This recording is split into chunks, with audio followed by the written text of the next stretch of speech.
حجامہ ایک ایسا طریقہ علاج ہے جس سے باڈی سے، جسم سے گندا اور نقصان دہ خون نکال دیا جاتا ہے، اور پھر نتیجہ کیا نکلتا ہے کہ انسان بہت سی بیماریوں سے محفوظ ہو جاتا ہے، سیو ہو جاتا ہے۔ سینکڑوں سال پہلے سے بیماریوں سے چھٹکارا پانے کے لیے جدید طبی وسائل اور سہولتیں میسر نہیں تھیں، تو ان روایتی طریقوں سے بیماریوں سے نجات حاصل کی جاتی تھی۔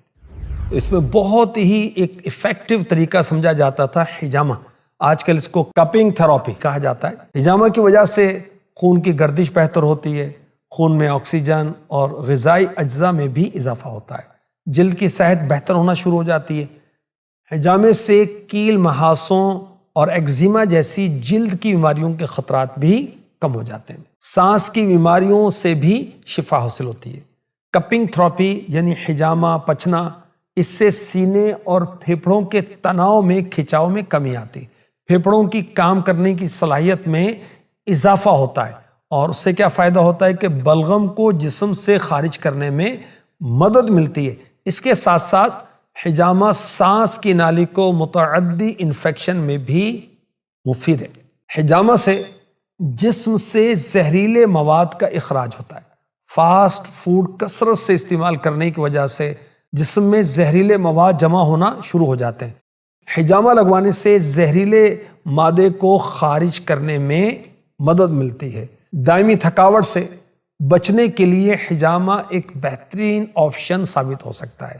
حجامہ کو زخموں کا بہترین علاج بھی سمجھا جاتا ہے، کیونکہ اس کے ذریعے سے زخم کے مندمل ہونے یعنی جلد بھر جانے کا عمل تیز کیا جا سکتا ہے، کیونکہ حجامہ سے خون کے بہاؤ میں بہتری آتی ہے، جسم کو توانائی ملتی ہے۔ حجامہ کی مدد سے پٹھوں کے درد میں بھی کمی آتی ہے اور جسم کو سکون ملتا ہے۔ حجامہ کی مدد سے موٹاپے سے بھی چھٹکارا پایا جا سکتا ہے۔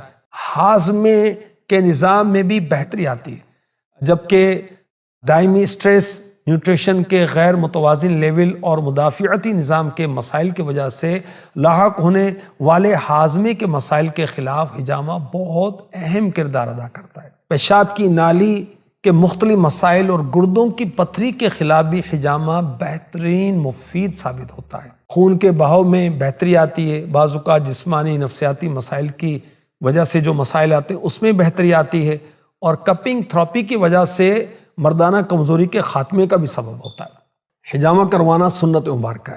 احادیث مبارکہ میں ہے کہ آخری نبی مکی مدنی صلی اللہ علیہ وسلم نے پچھنے لگوائے یعنی حجامہ کروایا۔ میرے آقا صلی اللہ علیہ وآلہ وسلم نے فرمایا کہ میں معراج کی رات فرشتوں کی جس جماعت کے پاس سے گزرا تو فرشتوں نے اللہ پاک کی طرف سے یہ حکم دیا کہ آپ اپنی امت کو پچھنے لگوانے کا حکم دیں، حجامہ کا حکم دیں۔ اللہ کے رسول صلی اللہ علیہ وسلم نے فرمایا تمہاری دواؤں میں بہترین دوا پچھنے لگوانا یعنی حجامہ کروانا ہے۔ حضرت عبداللہ ابن عمر رضی اللہ عنہما فرماتے ہیں میں نے اللہ کے رسول صلی اللہ علیہ وسلم کو یہ فرماتے سنا، نہار منہ پچھنے لگوانا بہتر ہے، اور اس میں شفا ہے، برکت ہے، یہ عقل بڑھاتا ہے، حافظہ تیز کرتا ہے۔ فرمایا جو شخص حجامہ لگوانا چاہے وہ 17، 19، 21، 17، 19، 21 تاریخ کو لگوائے۔ حجامہ احادیث مبارکہ سے ضرور ثابت ہے، اور نشاندہی بھی کی گئی کہ کہاں کہاں حجامہ کروانا مفید ہے، مگر اپنی مرضی سے نہیں کرنا چاہیے۔ احادیث کے علاج بھی ڈاکٹرز کے مشورے کے ساتھ کرنا چاہیے، کیونکہ نبی پاک علیہ الصلوۃ والسلام نے جو فرمایا وہ بالکل حق ہے، مگر کن کو فرمایا؟ اہل عرب کو، ان کی نفسیات، ان کی کیفیات، ان کے امراض کو پیش نظر رکھتے ہوئے۔ اس لیے ہم اپنے امراض کے لیے اپنے ڈاکٹر سے اور جو مستند اس کے ماہرین ہیں اس سے مشورہ کر کے ہی کیا کریں۔ حجامہ ایک علاج ہے اور باقاعدہ علاج ہے جس سے جسم سے غیر مقصودی خون کو نکالا جاتا ہے۔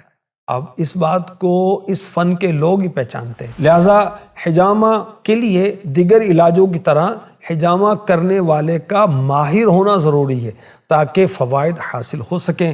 اللہ صحت و عافیت مقدر فرمائے، آمین۔